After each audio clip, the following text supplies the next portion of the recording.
Assalamualaikum warahmatullahi wabarakatuh. Shalom, Om Swastiastu, Namo Buddhaya, salam kebajikan dan salam sejahtera untuk kita semua.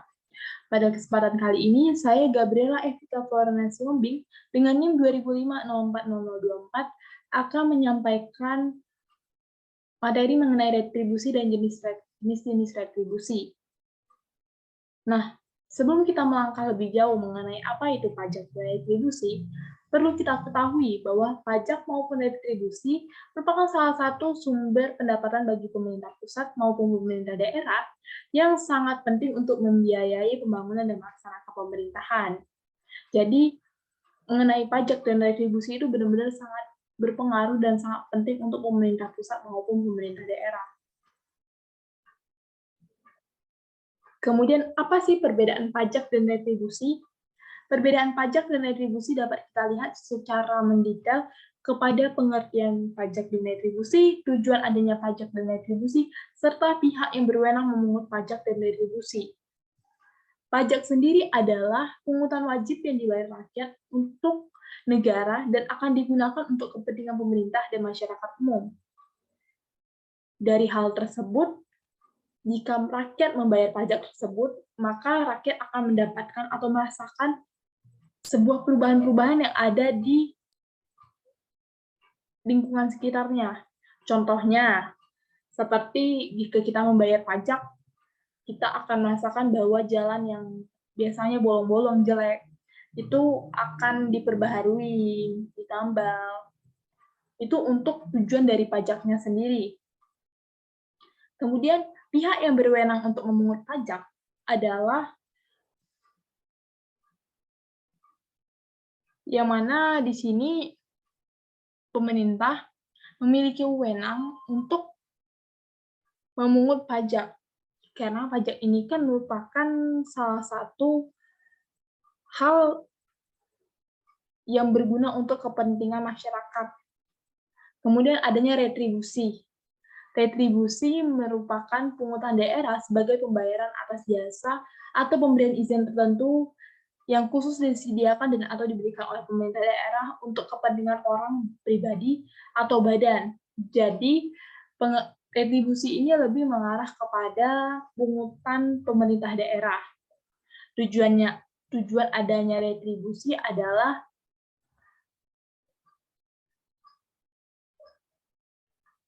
lebih kepada pembayaran atas jasa yang diberikan. Pihak yang berwenang memungut retribusi adalah seperti tadi yang sudah kita bahas, itu pemerintah daerah. Kemudian kita akan masuk lebih jauh dan mengupas satu persatu mengenai pajak dan retribusi. Pertama, kita akan mengupas mengenai pajak itu sendiri. Dasar hukum pajak. Oke, dasar hukum sebagaimana diatur dalam Undang-Undang 1945, pasal 23A disebutkan bahwa pajak dan pungutan lain yang bersifat memaksa untuk keperluan negara diatur dengan undang-undang. Jadi, pajak ini merupakan salah satu hal yang memaksa dan memiliki dasar hukum yang pasti. Jadi, tidak menutup kemungkinan bahwa pajak tersebut wajib dibayar. Walaupun kita tahu nih banyak yang nggak bayar pajak, ya. Kemudian balas jasa. Pajak merupakan salah satu sarana pemerataan pendapatan warga negara.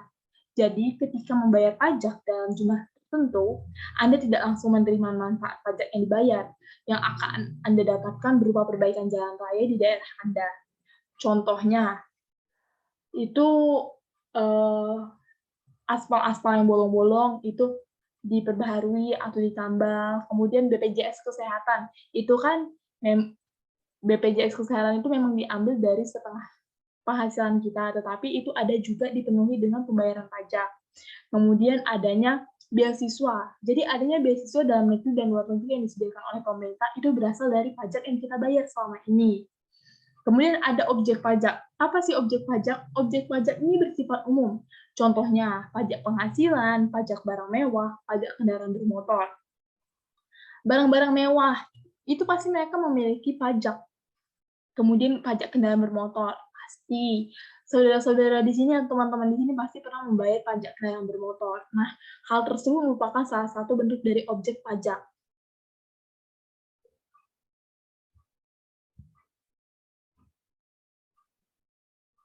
Kemudian kita akan masuk kepada apa sih sifat pajak. Sifat pajak ini menurut undang-undang pemungutannya dapat dipaksakan sehingga bila tidak membayar pajak ada konsekuensi yang akan diterima. Singkatnya bahwa seperti yang sudah disampaikan tadi bahwa pajak ini merupakan sifat hak yang memaksa dan wajib. Jadi kalau kita tidak membayar pajak kita akan menerima konsekuensi. Contohnya, jika kita tidak membayar pajak kendaraan bermotor dan ketika ada razia, kita akan mendapatkan surat peringatan atau kita STNK tersebut akan ditahan, kemudian kita dialihkan untuk ke pengadilan.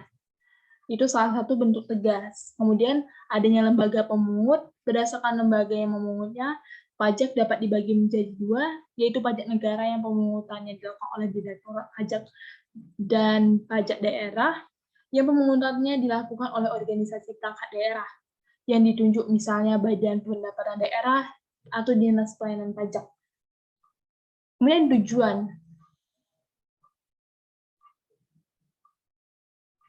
Tujuan pajak secara umum itu untuk mencapai kondisi meningkatnya ekonomi suatu negara dengan cara membatasi konsumsi dan dengan demikian mentransfer sumber dari konsumsi ke investasi, untuk mendorong tabungan dan menanam modal, untuk mentransfer sumber dari tangan masyarakat ke tangan pemerintah, sehingga memungkinkan adanya investasi sumber dari tangan masyarakat ke tangan pemerintah, sehingga memungkinkan adanya investasi pemerintah. Kemudian untuk modifikasi pola investasi, dan untuk mengurangi ketimpangan ekonomi, serta memobilisasi surplus ekonomi. Jadi di sini kita diharapkan untuk bisa melakukan investasi, baik investasi untuk diri kita sendiri maupun investasi pemerintah.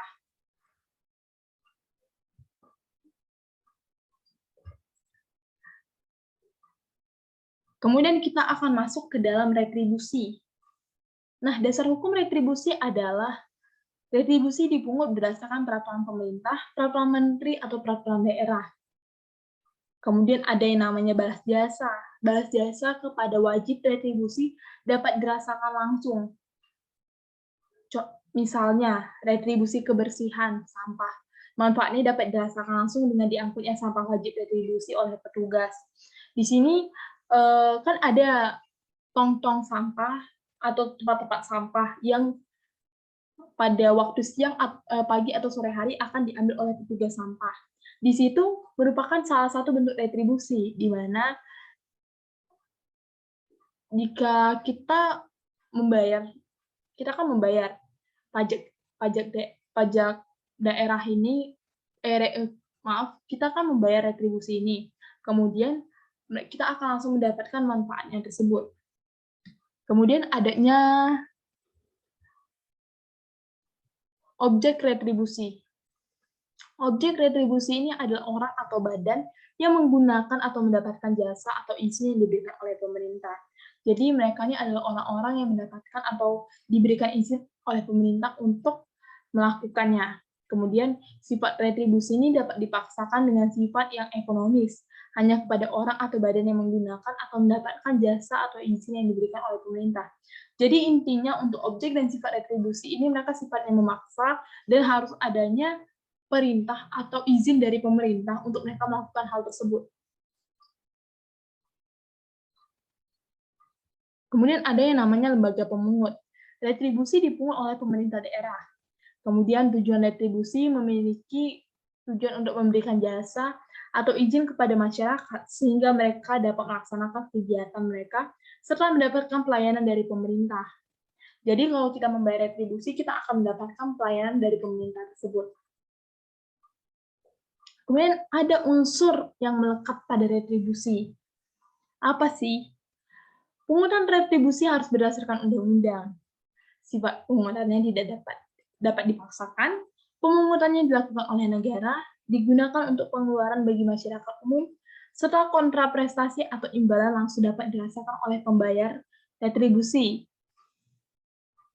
Kemudian retribusi pungutannya dilakukan secara langsung oleh negara sehubungan dengan penggunaan jasa yang disediakan oleh negara, baik berupa jasa umum, jasa usaha, maupun perizinan tertentu tanpa mendapat kontraprestasi dari negara.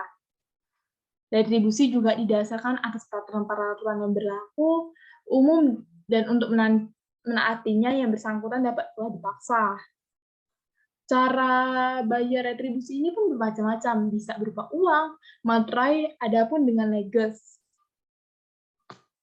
Retribusi juga merupakan salah satu iuran kepada kas negara yang pemungutannya didasarkan pada undang-undang yang dipaksakan. Akan tetapi pembayaran retribusi mendapatkan suatu prestasi tertentu dari pemerintah dengan cara ditunjuk langsung atau dapat dipaksakan. Hal ini bersifat ekonomis. Seseorang yang mendapatkan prestasi tertentu dari pemerintah, maka orang tersebut harus membayar retribusi. Jika tidak mau membayar, maka orang tersebut tidak diperkenankan mendapatkannya. Contoh, jika seseorang ingin melewati di jalan tol bebas hambatan yang disediakan pemerintah, maka orang tersebut harus membayar retribusinya. Kemudian, retribusi yang ada nih beberapa poin penting dan harus diingat. Retribusi yang dipungut oleh pemerintah Indonesia sekarang diatur dalam Undang-Undang Nomor 19 Tahun 1997 sebagaimana yang telah diubah dengan Undang-Undang Nomor 1 Tahun 2022 mengenai hubungan keuangan antara pemerintah pusat dan pemerintah daerah. Adapun 5 unsur yang melekat pada pungutan pajak.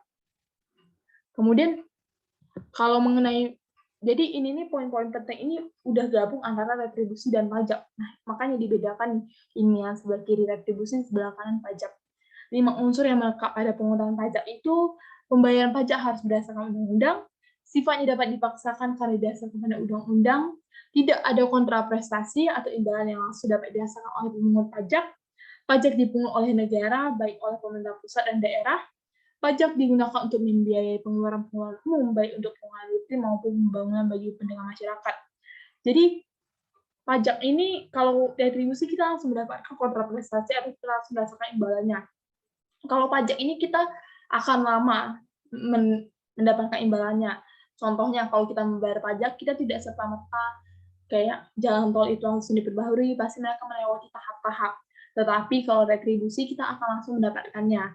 Contohnya seperti kita mau melewati jalan tol bebas hambatan, jika kita bayar, kita bisa rasakan retribusi tersebut.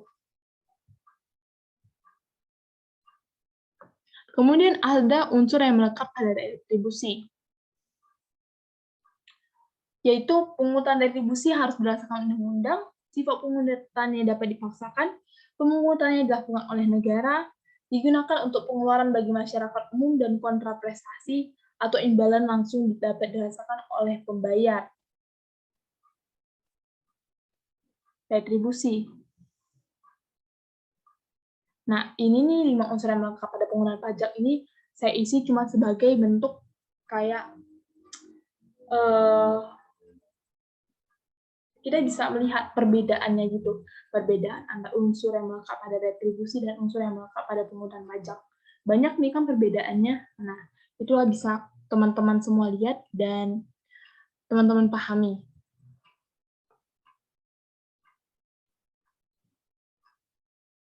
Kemudian adanya pendapatan asli daerah yang selanjutnya disingkat PAD, itu merupakan pendapatan daerah yang diperoleh dari pajak daerah, retribusi daerah, hasil pengelolaan kekayaan daerah yang dipisahkan, dan lain-lain. Pendapatan asli daerah yang sah sesuai dengan peraturan perundang-undangan. Pada pasal 87 ayat 1, jenis retribusi terdiri atas retribusi jasa umum, retribusi jasa usaha, retribusi perizinan tertentu. Dalam pasal 88 ayat 1, jenis pelayanan yang merupakan objek retribusi jasa umum, sebagaimana dimaksud dalam pasal 87 ayat 1, huruf A meliputi pelayanan kesehatan, pelayanan kebersihan, pelayanan parkir di tepi jalan umum, pelayanan pasar, pengendalian lalu lintas.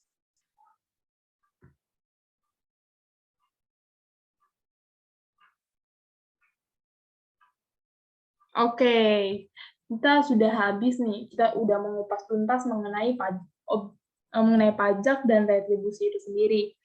Jadi singkatnya teman-teman, kalau pajak itu merupakan hal yang wajib kita bayar. Jika kita bayar, kita akan mendapatkan sebuah hal yang menyejahterakan diri kita sendiri. Sedangkan retribusi itu merupakan sebuah pembayaran terhadap suatu jasa. Dan kalau kita melakukan retribusi, kita akan langsung mendapatkan imbalan. Tetapi jika kita melakukan pembayaran pajak, kita tidak akan langsung mendapatkan pembayaran atau imbalan. Jadi intinya, rajin-rajin membayar pajak ya. Serta kalau kita mau mendapatkan hal yang cepat dan instan, kita bisa lakukan dengan cara retribusi. Kiranya itu yang dapat saya sampaikan, terlebih terkurang saya mohon maaf. Jika ada tutur kata atau perkataan yang menyinggung, saya tutup. Wabillahi taufiq wa hidayah. Wassalamualaikum warahmatullahi wabarakatuh. Shalom, Om Santi Santi Om.